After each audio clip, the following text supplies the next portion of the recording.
여러분, 금요일 새벽입니다. 고난주간 다섯째 날, 이 성금요일, 2000년 전 그날 우리 주님께서는 이 시간에 어디에 계셨을까? 지금쯤 어디에 계셨을까요? 이 빌라도의 관정에 계셨을까? 대제사장 집에서 빌라도의 관정으로 넘겨졌을 때 이른 아침부터 그 새벽에 유대인들이 관정으로 몰려들었기에 그 시간 빌라도는 잠에서 들깬 이 부시시한 얼굴로 굉장히 귀찮은 듯 또 불편한 듯 우리 주님을 위아래로 훑어보면서 신문했을지도 모릅니다. 또 그 새벽에 심기가 많이 불편했던 건 빌라도뿐만이 아니었겠죠. 로마 군인들도 아마 그래서 우리 주님을 더 함부로 대하고 채찍질하지 않았을까 생각해 봅니다. 여러분, 오늘 제목을 어두움이라고 붙였습니다. 사사기의 어두움입니다. 약속의 땅을 차지한 이들이 덮은 어두움입니다. 근데 정확하게 이야기하면 덮은 어두움이라기보다는 이들이 직접 조성한 어두움이고 또 이들이 선택한 어두움이라고도 할 수 있습니다. 여러분, 좀 전에 우리가 오늘 본문을 함께 읽었지만 이 본문을 처음 읽은 분들은 그런 생각을 할 겁니다. 아니, 뭐야 이거? 뭐야? 그래도 오늘 여러분들이 계속 이어서 읽어야 할 통독 본문, 거기 나올 내용에 견준다면 아직 결정적인 장면 나오려면 한참 멀었습니다. 오늘 본문이 사사기 17장부터 사사기 마지막 21장까지인데 오늘 본문을 읽다 보면 야, 이거 어떻게 이래? 아니, 어떻게 이렇게 잔인할 수 있어? 야, 결국은 전쟁까지 가네? 이런 말들이 튀어나옵니다. 아무튼 어둠이 자욱했던 시기였습니다. 근데 우리는 이 본문을 천천히 읽다가 알게 되는 게 있습니다. 성금요일이라 이 본문이 우리에게 왔구나. 하나님께서 이 본문을 우리로 읽게 하신 거구나. 여러분, 이렇게 말할 수 있는 아주 단순한 두 가지 이유가 있는데, 첫 번째는 뭐냐면 한 개인 한 가정의 일이 이스라엘의 한 지파, 아니 이스라엘 민족 전체의 사건으로 비화됩니다. 오늘 17장부터 21장 내용이 그렇습니다. 사사시대에 벌어진 두 이야기가 나오는데 두 사건이 이런 흐름으로 갑니다. 여러분, 갈보리 사건이 정치범 처형장이었던 이 갈보리에서 끝난 사건이었을까? 갈보리 사건이 비범한 스승을 따랐던 제자들의 이야기로 끝나는가? 여러분, 우리는 그렇게 생각지 않습니다. 인류 전체를 위한 사건이었죠. 궁극의 종착점, 새로운 도약을 위한 전환점, 이런 뜻으로 오메가 포인트라는 말을 쓰곤 하는데, 여러분, 이 갈보리 사건은 오메가 포인트입니다. 오메가 포인트. 아주 궁극의 오메가 포인트입니다. 그리고 두 번째 이유는 뭐냐면 17장에서 21장까지 여러분, 두 이야기 모두가 유대 베들레헴이 관건입니다. 유대 베들레헴 출신으로 제사장이 된 한 청년이 있습니다. 유대 베들레헴에서 드린 첩이 있습니다. 하필 유대 베들레헴입니다. 물론 두 사람을 우리 주님하고 비교한다는 것 자체가 말이 안 됩니다. 왜냐하면 두 사람은 너무 죄인이니까, 우리 주님하고는 비교할 수 없는 죄인이니까. 베들레헴 출신 청년 제사장은 삐뚤어진 종교인이고 베들레헴 출신 여인은 남편을 배신하고 행음을 합니다. 여러분, 근데 이들에게 일어난 일이 아주 기이합니다. 베들레헴 출신 청년은 한 개인의 제사장이 아니라 한 지파의 제사장이 됩니다. 베들레헴 출신 여인은 정말 잔혹하기 짝이 없는 죽음을 맞이하고 그녀의 몸이 찢어집니다. 여러분, 이들 출신도 그렇고 이들의 종말도 그렇고 기이하지 않습니까? 베들레헴 출신, 여러분, 우리의 대제사장 대신 우리 주님의 찢겨진 죽음을 묵상하는 이 성금요일에 이 본문이 왔다는 게 참으로 기이하지 않습니까? 여러분, 이제 본문으로 한번 가겠습니다. 사사시대가 제 맘대로 살던 영적인 암흑기였습니다. 여러분, 오늘 본문은 금방 들어오실 거예요. 에브라임 산지에 미가라고 하는 사람이 있었죠. 아주 집안이 부유했습니다. 근데 어머니가 은 1100개를 잃어버렸습니다. 1100개 하니까 우리 어제 본문 떠오르죠.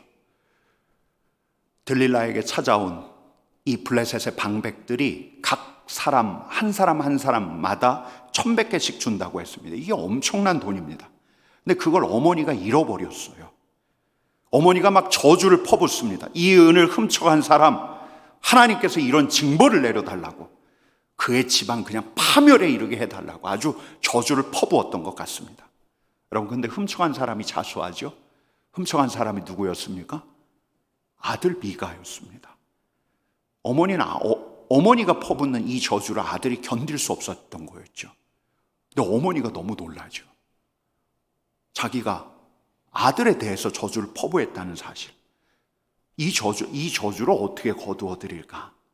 그래서 이 어머니는 여호와 하나님께 아들을 향했던 내 저주를 거두어 달라고 이 은을 여호와 하나님께 거룩하게 드리기로 합니다. 여러분, 근데 그녀는 아주 간사해요. 거룩하게 드린다라고 해놓고 다 드리지 않습니다. 아주 일부만 드립니다. 그리고 여호와께 드리는 방식 자체가 우리가 생각하기에도 아주 기겁할 만합니다. 여러분, 우리 4절 말씀 같이 읽어보겠습니다. 미가가 그 은을 그의 어머니에게 도로 주었으므로 어머니가 그 은 200을 가져다 은장색에게 주어 한 신상을 새기고 한 신상을 부어 만들었더니 그 신상이 미가의 집에 있더라. 여러분, 이 여인하고 미가가 뭘 한 거예요? 신상을 만든 겁니다. 여러분, 모세가 알았고 여호수아가 알았으면 펄쩍 뛸 일입니다. 여러분, 모세가 시내산에서 받았던 10계명의 두 번째 계명이 무엇입니까? 출애굽기 20장 4절 말씀 함께 읽겠습니다. 너를 위하여 새긴 우상을 만들지 말고 또 위로 하늘에 있는 것이나 아래로 땅에 있는 것이나 땅 아래 물속에 있는 것에 어떤 형상도 만들지 말며 그것들에게 절하지 말며 그것들을 섬기지 말라. 여러분, 모세가 돌판까지 내어 던졌던 까닭이 무엇입니까? 10계명을 들고 왔더니 이스라엘 백성들이 뭘 만들었죠? 금송아지를 만들었습니다. 애굽에서 인도하여 낸 신이 이 금송아지다라고 하면서 여호와의 절이리라 하며 춤추며 뛰놀고 있었습니다. 여러분, 미가와 그의 어머니가 이렇게 신상을 만들어서 신당에 두고 이들은 이 신당을 섬길 제사장을 두는 것이야말로 우리 하나님을 섬기는 일이라고 믿었습니다. 여러분, 주일 메시지 그 표현을 빌리자면 이런 거예요. 그들은 하나님을 자기 편으로 만들려고 했습니다. 신당이 있고 신상을 세우고, 여러분, 주위의 종교성을 가진 이들이 보기에는 미가 또 그의 어머니는 아주 신실한 사람처럼 보였을 겁니다. 그 지역 사람들 여호와 하나님을 생각하며 이 신당을 찾아서 거기에 제사를 드리려고 했을 겁니다. 여러분, 근데 이런 식으로 하나님이 내 편이라고 하는 사람이 위험한 까닭이 뭐냐면 아주 신비한 분위기를 풀풀 풍기면서 매우 종교적으로 보이려고 듭니다. 또 분명한 자기 확신이 있습니다. 하나님은 내 편이다. 바로 내 편이다. 여러분, 예나 지금이나 얼마나 거침없이 말하는지 모릅니다. 게다가 이들의 자기 확신, 이들의 에너지에는 자력이 있습니다. 사람을 끄는 자성이 있습니다. 사람들이 쫙쫙 몰려듭니다.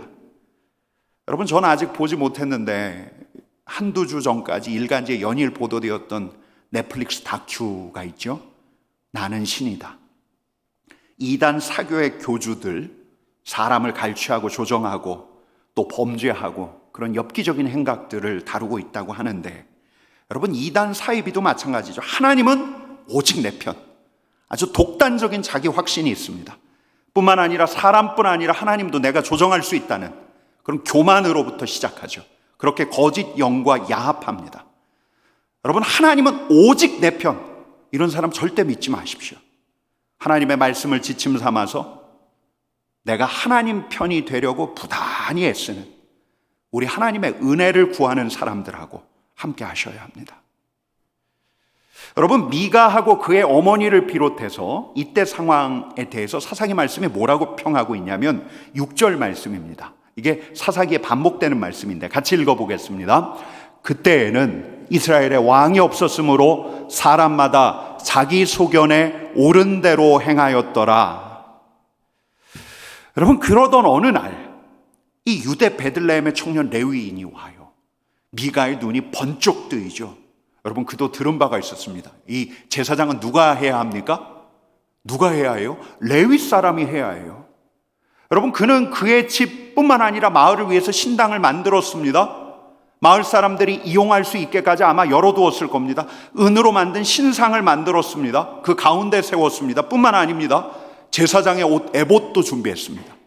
드라빔도 있었습니다. 드라빔은 앞날을 점칠 때 쓰는 수호신이에요. 그 드라빔까지 세워놨습니다. 근데 이 신당을 운영할 제사장이 없어서, 레위 제사장이 없어서 마음 한편으로 찜찜해했는데, 이 레위 사람이 자기 집을 찾아온 거예요. 여러분, 그는 이 사람을 고용했습니다.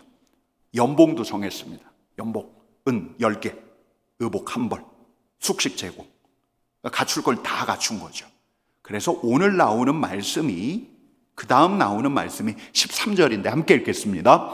이에 미가가 이르되 레위인이 내 제사장이 되었으니 이제 여호와께서 내게 복 주실 줄을 아노라 하니라. 그런 거예요. 이제 진짜 여호와는 내 편. 여호와께서 내게 진짜 복을 주실 거다. 이제 진짜 여호와는 내 편이다. 그는 만족했던 거죠. 여러분, 하나님의 말씀이 희귀한 시절이 암흑기입니다. 영적 암흑기입니다. 하나님의 말씀이 아니라 내 소견대로 옳은 대로 행하는 시절이, 내 경험대로, 내 체험대로 신앙을 재단하는 시절이 영적인 암흑기입니다. 개인에게도 암흑기입니다. 여러분, 사사기에서도 말합니다. 이스라엘에 왕이 없어서 그렇다고. 여러분, 이 말은 이스라엘이 이제 왕정시대로 가야 한다는 말이기도 하지만 이 말 안에는 더 큰 의미가 담겨 있습니다. 이스라엘에 왕이 없다. 그들을 다스리시는 분을 몰라본다. 만왕의 왕 대신 이스라엘 하나님 여호와 하나님의 왕권을 몰라본다. 그분을 왕으로 섬기지 않는다. 언약 백성을 통치하는 하나님의 왕권을 인정하지 않는다라는 말도 포함되어 있습니다. 여러분, 왕이 없으니까, 왕이 계시지 않으니까, 그 세대가 왕 되신 분을 왕으로 섬기지 않으니까 어둠이 지속되는 거죠. 근데 이들은 이게 어둠인지조차도 모릅니다. 여러분, 18장으로 넘어가게 되면 이 미가 집안의 신상이 이제 누구의 신상이 됩니까? 이스라엘 12지파 중에서 단 지파의 신상이 돼요. 단 지파의 600명이 무기를 들고 미가의 집으로 갑니다. 그리고 이 신상을 탈취해 갑니다. 게다가 이 인간까지. 여러분, 베들레헴에서 온 이 레위 제사장이 아주 기뻐하면서 갑니다. 이제 연봉이 몇 배로 뛸 거예요. 이제 한 집안의 제사장이 아니라 한 지파의 제사장이 될 겁니다. 여러분, 이 사건의 여파가 굉장히 오래 갔는데 18장 30절 31절 말씀을 같이 읽겠습니다. 단 자손이 자기들을 위하여 그 새긴 신상을 세웠고 모세의 손자요 게르솜의 아들인 요나단과 그의 자손은 단 지파의 제사장이 되어 그 땅 백성이 사로잡히는 날까지 이르렀더라. 하나님의 집이 실로에 있을 동안에 미가가 만든 바 새긴 신상이 단 자손에게 있었더라. 여러분, 단 지파는 이들의 신당을 유지하기 위해서 모세의 후손을 세웠습니다. 그리고 그곳을 성소로 생각했습니다. 여러분, 신명기 말씀에 보면 유일한 성소에 대한 말씀이 나오는데 그때 유일한 성소가 실로에 있었습니다. 하나님의 성소가 실로에 있었는데 이들은 더 이상 실로를 찾지 않았습니다. 그리고 그들은 믿었습니다. 그들이 여호와 하나님을 섬기고 있다고 믿었습니다. 여호와 하나님이 이제 우리 단지파의 편이라고 믿었습니다. 하나님에게서 떠나 있으면서도 그들은 그들의 소견대로 그렇게 믿었습니다. 여러분, 이렇게 사사시대는 영적인 암흑기였습니다. 하나님의 계명과 말씀이 잊혀진 시대였습니다. 자기 소견, 체험, 경험이 이들을 압도하면서 우리 하나님에게서 떠나갔던 시대가 바로 이 시대입니다. 여러분, 이 시대가 얼마나 영적인 암흑기였던가, 이 영적인 암흑기를 넘어서 윤리적인 암흑기였던가는 이제 또 19장부터 잘 나와 있습니다. 여러분, 죄가 무엇일까요? 죄가. 우리 예수님께서 대속제물 되시어서 우리의 죄를 사하여 주셨는데 우리 예수님께서 지신 죄가 무엇일까요? 거짓말, 간음, 동성애, 폭력, 살인, 다 죄죠. 윤리적인 죄고 법률적인 죄이기도 합니다. 악행입니다. 여러분, 사도 바울은 이런 악행을 이렇게 종합적으로 이야기하고 있는데 로마서 1장 29절 31절 말씀을 우리 한 목소리로 같이 읽겠습니다. 곧 모든 불의, 추악, 탐욕, 악의가 가득한 자요, 시기, 살인, 분쟁, 사기, 악독이 가득한 자요, 수군수군하는 자요, 비방하는 자요, 하나님께서 미워하는 자요, 능욕하는 자요, 교만한 자요, 자랑하는 자요, 악을 도모하는 자요, 부모를 거역하는 자요, 우매한 자요, 배악하는 자요, 무정한 자요, 무자비한 자라. 여러분, 죄인들을 이렇게 쭉 나열합니다. 이 죄 때문에 예수님께서 십자가를 지셨죠. 여러분, 근데 성경은 이런 윤리적이고 도덕적인 악행, 죄, 이런 도덕적인 악행을 낳은 근본적인 죄도 이야기하고 있습니다. 오히려 이 근본적인 죄를 강조하고 있습니다. 여러분, 로마서 1장 28절, 바로 우리가 좀 전에 읽었던 대목 앞에 있는 대목입니다. 같이 읽겠습니다. 또한 그들의 마음에 하나님 두기를 싫어하며 하나님께서 그들을 상실한 마음대로 내버려 두사 합당하지 못한 일을 하게 하셨으니. 근본적인 원인이 무엇입니까? 그들이 그들의 마음에 하나님 두기를 싫어하며, 그들 마음에 하나님 두기를 싫어하며, 마음에 하나님 두기를 싫어하는 것, 이게 근본적인 죄입니다. 합당하지 못한 일, 도덕적인 죄를 낳는 근본적인 죄, 하나님을 떠나는 것, 하나님에게서 벗어나는 것, 하나님에게서 돌아서는 것, 이게 헬라어로 하마르티아, 죄입니다. 죄. 여러분, 우리가 좀 전에 읽었던 이 로마서 1장 28절 말씀이 사사기의 그 유명한 대목하고 아주 흡사합니다. 여러분, 우리 같이 한번 읽어볼까요? 먼저 두 줄 같이 읽겠습니다. 또한 그들이 마음에 하나님 두기를 싫어하며, 그때는 이스라엘의 왕이 없으므로, 이스라엘의 왕된 하나님을 몰라보므로, 그들이 이스라엘의 왕을 마음에 두지 않으므로, 여러분, 로마서 1장 28절 말씀 같이 읽겠습니다. 하나님께서 그들을 상실한 마음대로 내버려 두사 합당하지 못한 일을 하게 하셨으니. 하나님의 내버려 두심에 대한 분명한 언급은 없지만 사사기 말씀은 이렇게 이야기하고 있습니다. 사람마다 자기 소견에 옳은 대로 행하였더라. 그들 마음대로, 자기 소견대로, 옳은 대로 행하였더라. 여러분, 비슷한 구조죠. 아주 흡사한 구조입니다. 여러분, 제가 어제 이걸 발견하고서 아주 소름이 돋았습니다. 여러분, 그래서 우리 주님께서 십자가를 지신 거예요. 여러분, 무엇 때문에요? 우리의 죄 때문에. 여러분, 여기서 말하는 죄는 더 근본적인 죄까지 가야 합니다. 하나님에게서 돌아선 죄, 우리 하나님을 반역한 죄, 하나님에게서 떨어진 죄. 여러분, 하나님에게서 떨어졌으면서도 하나님께 붙어 있다고 생각하는 사사시대가 더 어두운 시대인 거예요. 하나님에게서 돌아서 있으면서도 여호와 하나님은 내 편이라고 우기는 우리 시대가 자칫하면 더 어두운 시대가 될 수 있다는 거예요. 여러분, 고난주간 다섯째 날 우리 주님께서 십자가에 달리셨던 이날, 골고다 언덕, 우리 예수님을 십자가에 못 박고 양옆에 행악자를 두었습니다. 근데 우리 주님께서 하나님께 어떤 간구를 드리냐면 이런 간구를 드려요. 여러분, 누가복음 23장 34절 말씀 같이 읽겠습니다. 이에 예수께서 이르시되 아버지, 저들을 사하여 주옵소서. 자기들이 하는 것을 알지 못함이니이다. 여러분, 세상은 몰라요. 자기가 하는 것을 몰라요. 하나님에게서 돌아선 줄도 몰라요. 이 자리에 있는 저도 마찬가지예요. 모를 때가 더 많아요. 어두운 세상에 익숙해져 영적인 눈이 어두워져 가고 있다는 거 몰라요. 그분의 말씀보다 내 소견대로 따라가고 있다는 거 몰라요. 그분의 계명보다 내 체험대로 따라가고 있다는 거 몰라요. 그래서 내게 어둠이 도래한지도 모르면서 지내요. 그러다 어느 날, 야, 내게 하나님의 다스림이 없네. 하나님의 보살핌이 없네. 야, 내게 충만함이 없었구나. 이걸 알고서 소스라치게 놀라요. 여러분, 근데 골고다에서 우리 주님께서는 무엇이라고 기도하셨습니까? 하나님께 용서를 구하셨어요. 하나님께 긍휼을 간구하셨어요. 하나님에게서 벗어난 자들, 벗어났지만 벗어난지도 모르는 그들을 위해서 그들을 받아달라고 간구하셨어요. 제 소견대로 여리고를 구축하면서 살아가는 이들을 다시 받아달라고 우리 주님께서 십자가에서 간구하셨어요. 여러분, 이 간구를 우리 하나님께서 받아주실까? 우리는 골고다에 드리운 어둠을 알고 있습니다. 어둠이 더 드리웠던 그날, 우리가 좀 전에 읽었던 말씀, 이 십자가에서 고통스럽게 들이신 이 절절한 간구. 여러분, 우리 누가복음 23장 34절 말씀 한 번 더 읽을게요. 34절 말씀 같이 읽겠습니다. 이에 예수께서 이르시되 아버지, 저들을 사하여 주옵소서. 자기들이 하는 것을 알지 못함이니이다.